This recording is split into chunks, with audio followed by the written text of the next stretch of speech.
Hello everybody, this is Jared with at Thrifty Car Sales of Coopersburg. I just wanted to go over a couple snow driving tips with you because of this impending storm that we're expecting.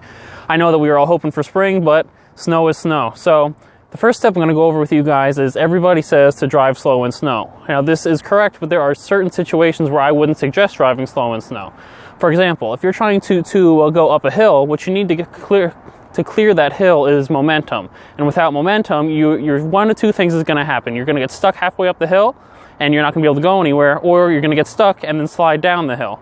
So what I suggest is at the base of the hill, try to safely pick up your speed so you have enough momentum to clear that hill. Now, if you were on a highway or on a back road and you're following somebody, again, I suggest that you do drive slow and leave enough space between you and the other person, so if there is an emergency stop situation, you have enough time to stop so there's no accidents caused. Now, the second biggest thing that I think is important when driving in snow is your tires. New tires and tires with more tread depth is the magic number for snow driving.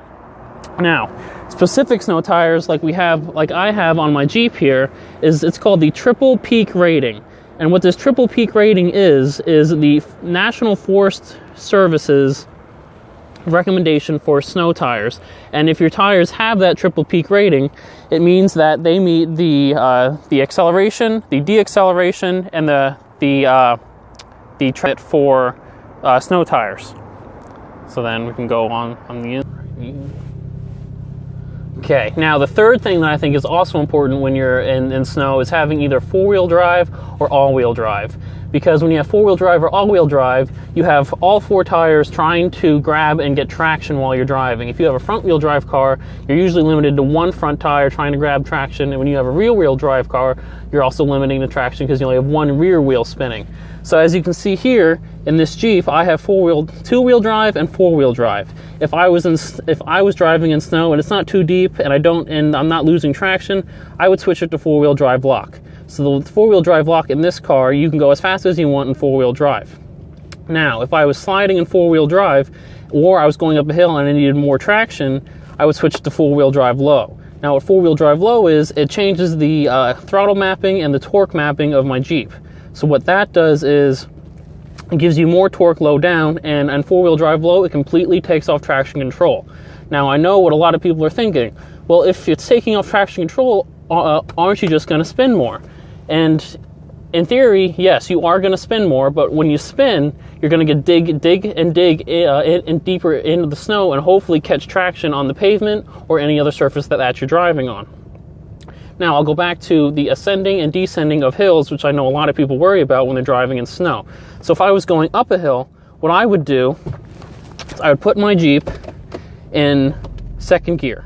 Now, what second gear does is it locks you into a speed, and it gives you more torque lower down in the rev range. So like I said, second gear, I would have it in four-wheel drive, and I would also turn off my traction control.